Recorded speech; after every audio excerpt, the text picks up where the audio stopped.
When you're building an automated system, you've got to keep a lot of information in your head. You've got to remember where the data is coming from, how you're processing it, where you're sending it to, all while remembering the business objective that had you take the project on in the first place. And there's often a temptation to just get started. You've got a good enough understanding of the project that you feel you should jump straight into the workflows tool, the code, or the middleware platform and start building your automation out. And you're probably confident that if a problem arises, you can handle it on the fly. No problem, you tell yourself. You'll write some extra code. You'll add another system into the mix. You'll be able to work around it. And you know what? It's probably true. But why put yourself under that pressure?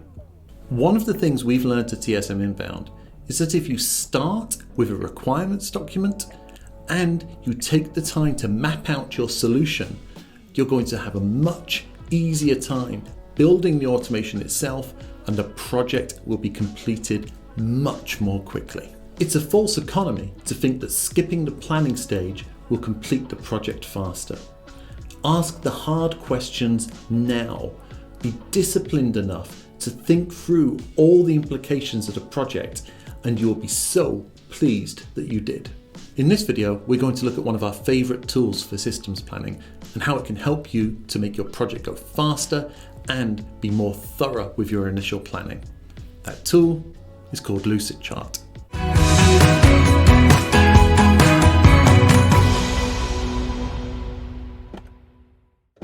Lucidchart is a tool you can use for all manner of scenarios, but it's really strong when it comes to pulling together a flowchart, and that's why it really excels when it comes to systems planning.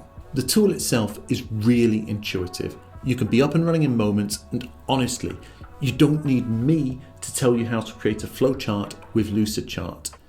But you can speed up your projects significantly by standardizing the shapes you use when referring to different parts of your system, so that you don't have to think through how you present information with every flowchart you create.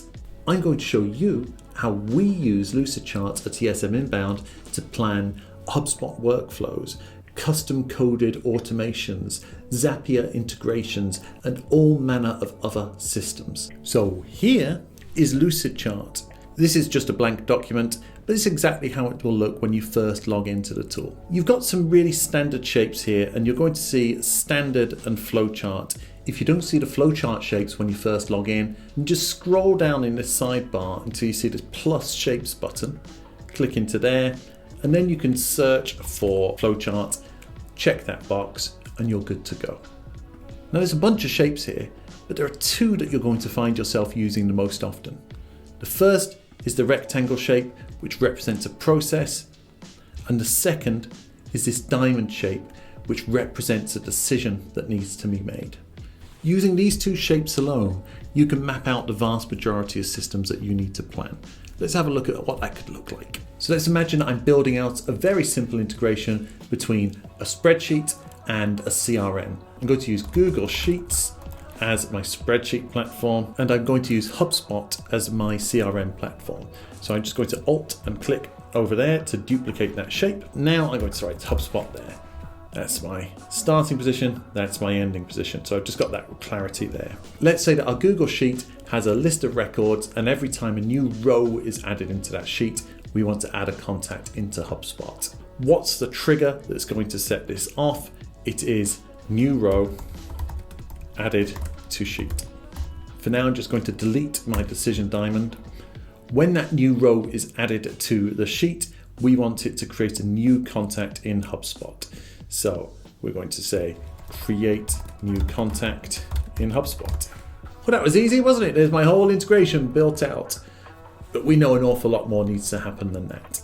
First of all, what's going to create that new contact in HubSpot? I'm going to keep this so simple by saying that Zapier is the system that connects the two platforms. So I'm going to label that in here now. So I'm going to create a new shape that says Zapier send contact to HubSpot. Let's have that in the middle. And you see it's automatically expanded the height of the rectangle for me. And I've just got these little anchors, and I can drag them over so that they connect into the little dots that go around each shape as you go through. But let's add some criteria here. Let's say you don't want to send any contacts who have a free mail address into your HubSpot platform. What do I mean by free mail?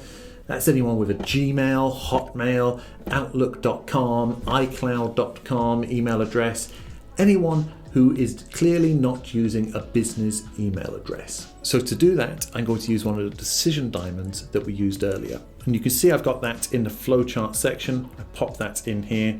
It's going to be a question: is contact a free mail address? Unfortunately, the diamond shapes don't expand as well as the rectangle shapes in Lucidchart. I hope they fix that soon, but there are things you can do. First of all, I'm just going to make my font a wee bit smaller in there, and I'm going to expand the size of the decision diamond, and I'm going to control that by pressing Option and then dragging that handle there, which just makes it uniformly bigger.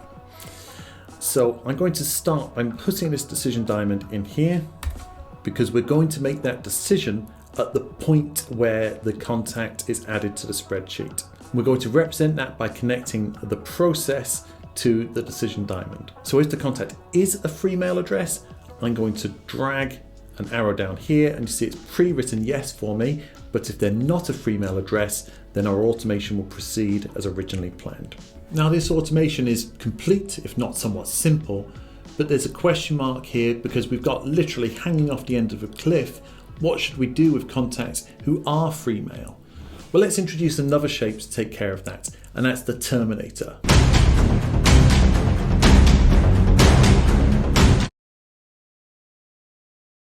Don't worry, not that terminator. The terminator is the third shape in the flowchart toolkit. If I drag that in, you see it literally says terminator. And if I pull that along and just connect it to that yes bar there, we would use a terminator to represent the end of a process. So I'm going to type end. And you know what? We've also got to terminate the process at the other end here. So I'm going to take another terminator, I'm going to pop that in, and I'm going to connect those two together, because that is the end of the process if they haven't got a free mail address. Now, here's a question for you. How does a contact get into this spreadsheet in the first place? Does a human being type that in, or is it another automation that you've built in the past? For this example, I'm going to say it's an existing automation, and we're going to use a shape to represent that. When you've already got an automation that you've mapped out elsewhere, rather than showing it in this chart, I recommend just using the predefined process shape for that. That's the fourth of the shapes that you'll find in Lucidchart. So I'm going to drag that in here. So I'm just going to make some space. I'm going to drag that up. I'm going to connect them together. And let's say that's coming from a Facebook ads zap. So it no longer makes sense for there to be Google Sheets at the start. So we'll just clarify that that is Google Sheets doc. And now we need to ask ourselves, what's causing that Facebook ads zap to fire? Well, it's a human being somewhere has filled in that form. So I'm going to represent that with the manual input shape, which is this one just here. I'm going to drag that in. You can see it's a rectangle, but the top part of that is at an angle. I'm going to say lead submits Facebook form. So I can see the first part of the system that involves a human being is literally the first part. Connect that together, and I've now got a much better sense of how this whole system is flowing together. Now this is starting to look good. It's a complete automation. We can see how everything is coming together, but I'm a little bit worried as a business owner about what's happening with all those free mail contacts. Yes, they're the least likely to be qualified, but am I missing out on some great opportunities just because someone had their personal email address connected to their Facebook account? So let's expand our automation to send an alert to a member of staff, and that human being will make a decision about what needs to happen next. To do that, I'm just going to separate the yes branch out from the rest of the chart. I'm going to do that slightly clunky way, but I'm going to hit Command X to cut it out and Command V to pop it back in, and then I can drag it away quite flexibly. Next up, we need to create that alert. So I'm going to create an extra branch here. You can see it's written no as my default text, so I just need to change that to yes again. And I'm going to take the process shape to represent an automated piece. And let's say that is send alert to sales rep. And from there, I want a human being to look at the record and make a choice. So we've had a manual input from when the lead submitted the Facebook form, but now we want a manual operation. And we're going to represent that with this shape, which is a rectangle with both of the sides squashed in. I'm going to place that under send alert to sales rep, and I'm going to call this sales rep reviews contact details. Let's connect the two of them together. And this is where the human needs to make a decision. So we're going to put a decision diamond in again and select that. And then we're going to say sales rep decides, is lead good? Again, we've got that formatting issue. So I'm going to make the text just a wee bit smaller and Alt and drag the shape. There we go. And then if the lead is good, let's have it go this way. And we're going to just connect that up here. If the lead is not good, that's when we're going to have our terminator kick back in. Now we're very nearly there. I've just got one question left. Here, when the sales rep decides that lead is good, how does the system know that the sales rep has made that decision?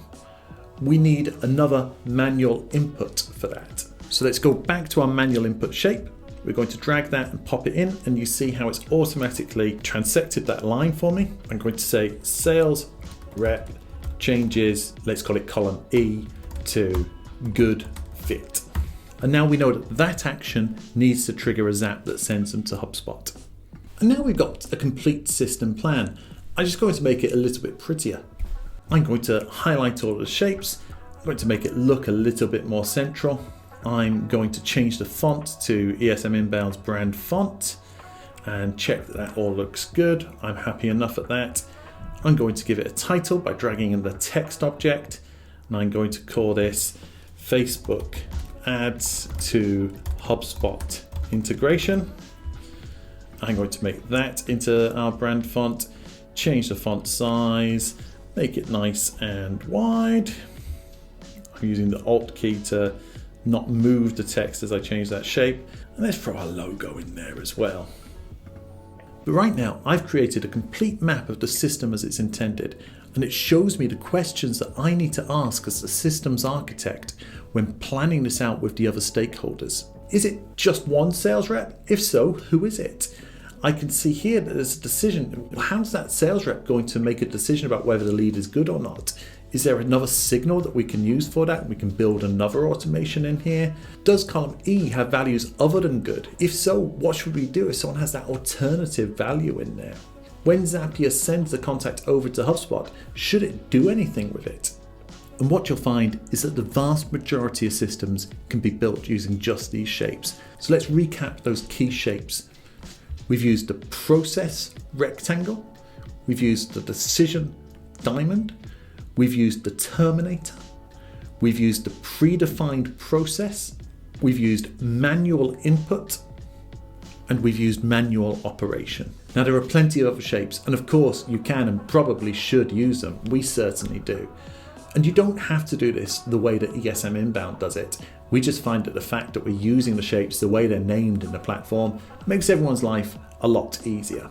So these are the ones that I would start with if I was using Lucidchart for the first time, and it's the ones I come back to time and time again when I'm planning an automation.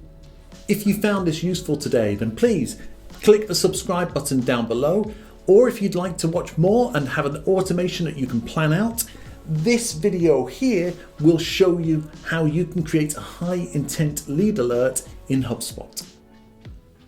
Honestly, go watch it. It's great.